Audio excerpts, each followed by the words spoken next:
Shalom, saya Pendeta Hendro, dosen sejarah gereja di STT Amanat Agung Jakarta.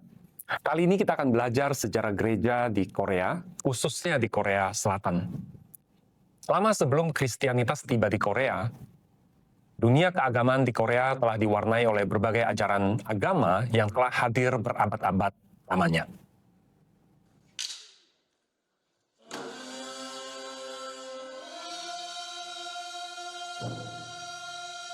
Pertama, penduduk Korea mempraktikkan semacam bentuk perdukunan atau lebih dikenal dengan shamanisme. Pengaruh Buddhisme juga nyata di tengah masyarakat, dibuktikan dari kehadiran kuil-kuil yang bertebaran di Korea. Demikian pula pengaruh Konfusianisme juga sangat terasa, bahkan sempat menjadi ideologi dinasti Joseon sejak abad ke-14. Kristianitas di Korea mempunyai permulaan yang unik, yakni bukan dibawa oleh para misionaris asing, melainkan oleh para sarjana Korea yang kembali dari Tiongkok di abad ke-18. Mereka sempat mendapatkan sekitar 1.000 orang petobat. Namun, pemerintah mulai mencium adanya ajaran baru di mana orang Kristen tidak memuja nenek moyang mereka, sesuatu yang sangat penting bagi ajaran tradisional Konghucu. Oleh karena itu, orang-orang Kristen ditangkapi dan dihukum mati. Bahkan pada tahun 1791, 400 orang dihukum mati. Sampai dengan awal abad ke-19, terdapat lebih dari 10.000 orang Katolik di Korea. Ketika itu, para martir telah mencapai jumlah ribuan orang. Pertengahan abad ke-19, umat Katolik telah berjumlah 20.000 orang. Akan tetapi penganiayaan belum juga surut. Tahun 1846, Andreas Kim Tae-gon, imam pribumi Korea pertama, mati sebagai martir.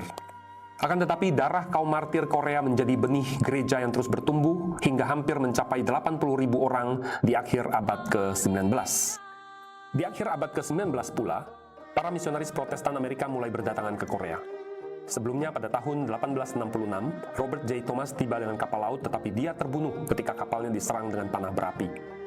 Tahun 1884, Dr. Horace Allen menyembuhkan Pangeran Min Yeon-juk, sehingga Allen diizinkan mendirikan rumah sakit yang menjadi basis penginjilan. Allen lalu disusul oleh Henry Appenzeller, Horace Underwood, dan pendeta-pendeta lain yang melayani di antara rakyat Korea. Para misionaris tidak mengambil seluruh tanggung jawab dari para penginjil lokal. Mereka menerapkan metode Nephews yang mengajarkan agar gereja setempat bersifat self-support, self-propagate, dan self-govern. Artinya, mereka harus mampu mendanai diri sendiri, mereka harus mampu menyebarkan Injil sendiri. Ada perkataan bahwa every believer a teacher of someone and a learner from someone better fitted. Dan terakhir, mereka harus mampu menjadi pemimpin bagi diri mereka sendiri. Demikianlah terjadi pertumbuhan eksplosif bukan karena peran para pendeta barat, melainkan terutama karena para penginjil lokal yang berkeliling dari kota ke kota, dari desa ke desa. Mereka mengabarkan Injil kepada bangsa mereka sendiri dalam bahasa mereka sendiri. Kabar pembebasan dari Injil Kristus menjadi angin segar di tengah penderitaan rakyat. Gereja menjadi pembawa pendidikan modern, pengobatan modern, dan juga pesan pengharapan. Pergerakan oleh kaum penginjil lokal ini berpuncak pada kebangunan rohani besar di Pyongyang tahun 1907. Sebuah kebangunan rohani yang mengubahkan Korea di masa-masa mendatang. Tahun 1910, Jepang mulai intervensi di Korea dan menduduki Korea hingga berakhirnya Perang Dunia Kedua. Ujian terhadap orang Kristen terjadi ketika Jepang mengharuskan setiap warga Korea membungkuk sebagai tanda penghormatan kepada Kaisar Jepang di kuil-kuil Shinto. Kebijakan Jepang ini menjadi tantangan tersendiri bagi orang Kristen yang memandangnya sebagai penyembahan berhala. Para pendeta dan orang percaya yang menolak untuk tunduk, dipenjara, dianiaya, bahkan dibunuh. Perlawanan mereka menjadi simbol kesetiaan mereka pada iman dan juga nasionalisme. Salah satu dari mereka adalah pendeta Cho Ki-chol yang juga mati sebagai martir. Oleh karena keterlibatan orang Kristen melawan penjajahan Jepang, terdapat beberapa museum kaum martir di mana para tokohnya juga adalah pahlawan Korea. Karena ini pula, Kristianitas mendapat tempat khusus di hati bangsa Korea. Belum lama Korea terbebas dari Jepang. Tahun 1950, Korea dicabik-cabik perang saudara yang memecahnya jadi dua. Di utara, komunitas orang Kristen terpecah belah, mengungsi ke selatan, dan sisanya hidup di bawah tekanan rezim komunis. Pyongyang yang pernah dijuluki Yerusalem dari timur, kini menjadi saksi bisu pemerintahan komunis yang represif. Di selatan, gereja menjadi pusat kehidupan masyarakat, menjadi sumber pengharapan, kemanusiaan, bahkan identitas nasional. Dukungan dari Amerika Serikat turut mengembangkan Kristianitas di Korea. Bersama dengan pertumbuhan ekonomi di Korea, Kristianitas juga meledak di Korea Selatan. Beberapa gereja seperti Gereja Presbyterian, Gereja Metodis, dan Yoido Full Gospel Church berkembang menjadi mega church dengan ratusan ribu bahkan jutaan orang percaya.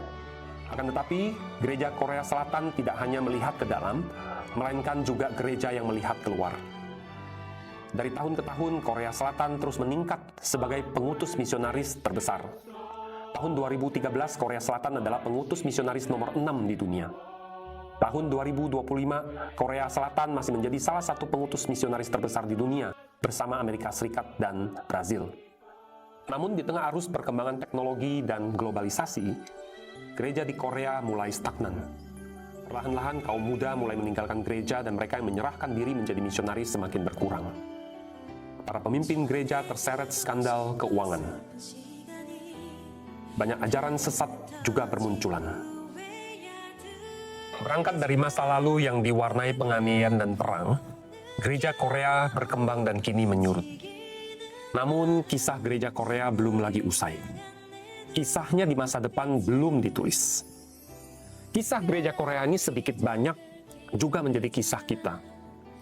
Tugas mereka belum usai, demikian juga tugas saudara dan saya. Dengarlah panggilan Allah bagi dunia yang sedang mengerang. Maukah engkau mendoakan dan menjawab panggilannya, membawakan kabar baik Kristus bagi dunia ini?